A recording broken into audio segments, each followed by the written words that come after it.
मुख्यमंत्री जी प्रतिदिन के हिसाब से हटा रहे हैं। बताइए, जिन लोगों ने 2-2, 3-3, 4-4, 5-5 साल से रोजगार किया, आज वो कहाँ जाएंगे?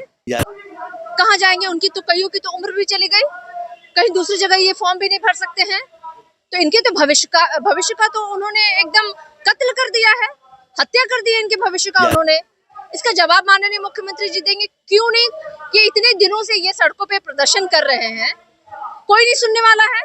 कोई पदाधिकारी, कोई नेता, जदयू और भाजपा का क्या कोई किसी ने सुध ली इनकी? अच्छा, मतलब मुझे समझ में नहीं आता। ये हमारा देश जो है आंदोलन के बल पे तो आजादी ले लिया।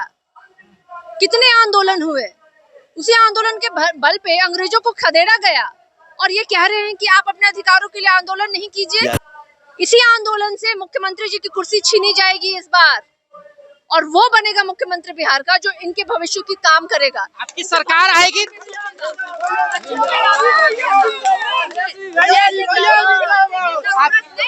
आपकी सरकार आएगी तो आप इनकी मांगों को मानेंगे? बिल्कुल, निश्चित रूप से। हमारे नेता नौकरी देने वाले हैं, नौकरी छीनने वाले नहीं।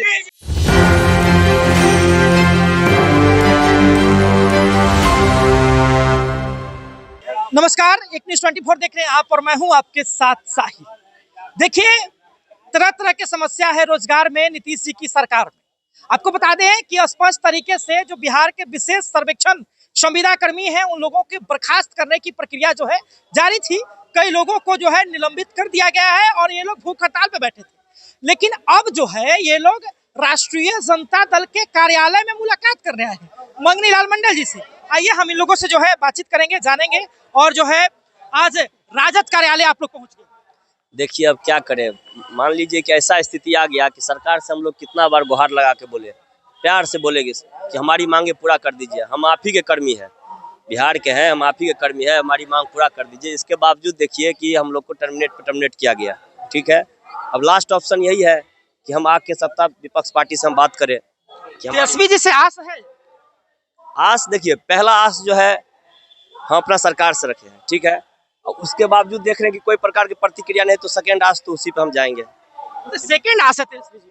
सेकेंड आस ये चीज के लेके है कि मान लीजिए हम जिस सरकार के अंतर्गत आते हैं, समझ लीजिए कि माननीय मुख्यमंत्री श्री नीतीश जी के अंतर्गत हम लोग अभी कर्मी हम लोग हैं, तो उनसे हम मांगे किए। ठीक है, अब वो जब हमारी बातें को विस्फल कर दी, हमारी बातें को सुनने के लिए तैयार नहीं है, तो लास्ट में हम तेजस्वी जी से मुलाकात के राजद में आए हैं। तेजस्वी जी से उम्मीद है?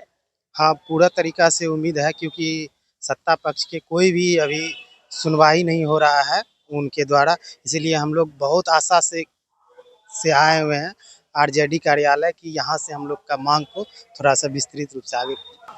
आप एक हमारा ट्वीट सर से करवा दीजिए, और हम लोग जब का समर्थन है आप लोगों के साथ, और मैं फिर बोल रही हूँ तेजस्वी यादव जी नौकरी देने वाले हैं, लेने वाले नहीं हैं, और आपकी तमाम समस्या का समाधान वही करेंगे, उन्होंने ही किया है, वही करेंगे, उन्हीं को करना है। आपकी जो बात है, आपकी बातों को हम जो जिन लोगों को टर्मिनेट किए हैं और टर्म ऑफ असाइनमेंट का वो हवाला देते हैं, तो मैम संविधान में कितने संशोधन हुए होंगे जब से संविधान बना है? एक संशोधन हमारे लिए नहीं हो सकता है। आज हमारे साथी मैम आमरण अनशन पे बैठे हैं, 1 तारीख या 2 तारीख तक अगर उनकी जान को खतरा हुआ या भला नहीं होगा, पहले तो अनशन आप लोग करवा देते, क्योंकि आप ऐसे निरंकुश सरकार के लिए जान देने से कोई मतलब नहीं बनता है। लड़ाई लड़ना है, लेकिन जान दे के नहीं लड़ना है कि हम जान देंगे। बिना लड़े में नहीं लड़ना है, बिना लड़े में नहीं मरना है। मैम पॉसिबल है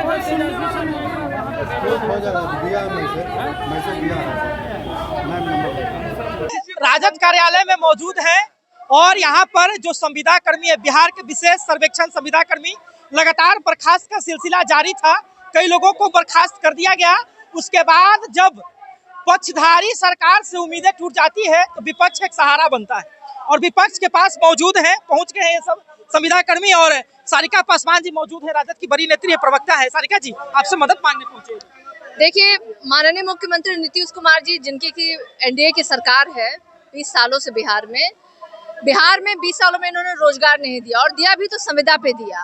और आज ये सरकार जान रही है कि अब इनको तो जाना है, और तेजस्वी यादव जी, जिन्होंने कि 17 महीने के शासनकाल में इन तमाम लोगों की मांगों को सुनी भी, और 5.5 लाख से अधिक लोगों को रोजगार दिया, आज उन्हीं संविदा कर्मियों को माननीय मुख्यमंत्री जी प्रतिदिन के हिसाब से हटा रहे हैं। बताइए, जिन लोगों ने 2-2, 3-3, 4-4, 5-5 साल से रोजगार किया, आज वो कहाँ जाएंगे? कहाँ जाएंगे? उनकी तो कईयों की तो उम्र भी चली गई, कहीं दूसरी जगह ये फॉर्म भी नहीं भर सकते हैं। तो इनके तो भविष्य का तो उन्होंने एकदम कत्ल कर दिया है, हत्या कर दी है इनके भविष्य का उन्होंने। इसका जवाब माननीय मुख्यमंत्री जी देंगे, क्यों नहीं? कि इतने दिनों से ये सड़कों पे प्रदर्शन कर रहे हैं, कोई नहीं सुनने वाला है। कोई पदाधिकारी, कोई नेता, जदयू और भाजपा का क्या कोई किसी ने सुध ली इनकी? आपने अपनी जिम्मेदारी से आप मुक्त हो गए, आपने संविदा पे इनको नौकरी दे दिया, इनसे काम लिया आपने बराबर में।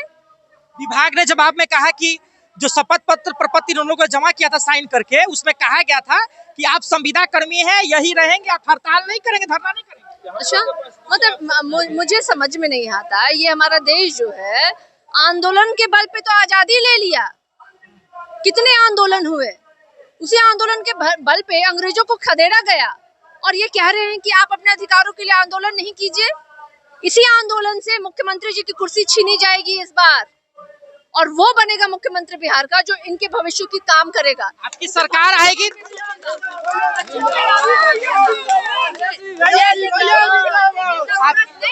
आपकी सरकार आएगी तो आप इनकी मांगों को मानेंगे? बिल्कुल, निश्चित रूप से हमारे नेता नौकरी देने वाले हैं, नौकरी छीनने वाले नहीं।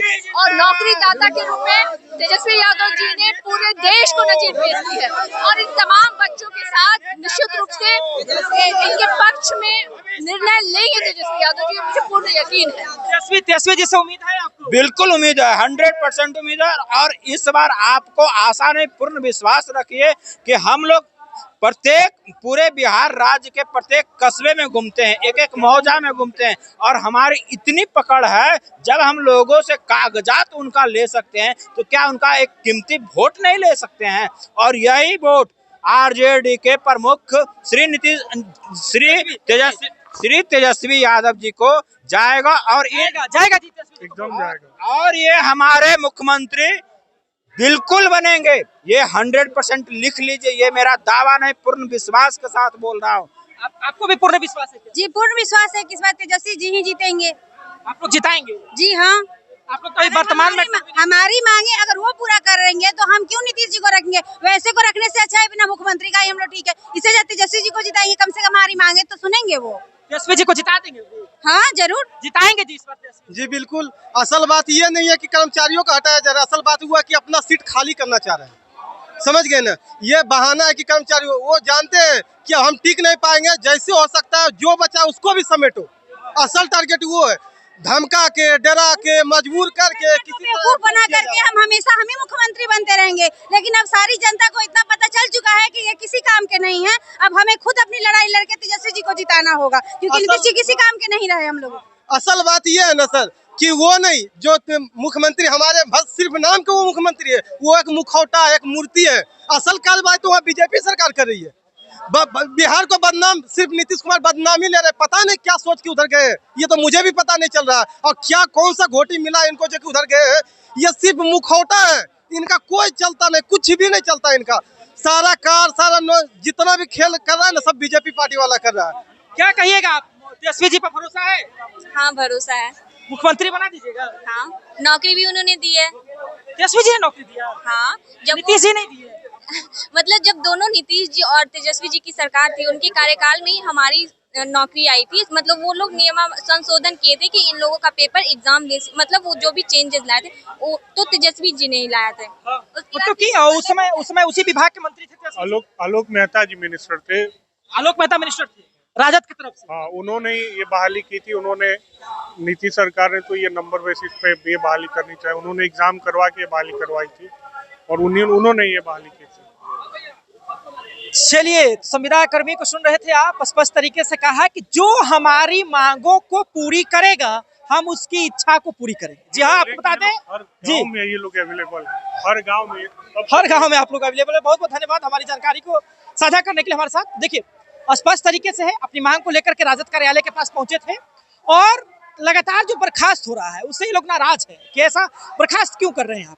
देखना दिलचस्प होगा, देखते रहे सभी के लिए। News 24 हमारे सहयोगी नीरज कुमार हमारे साथ थे। धन्यवाद।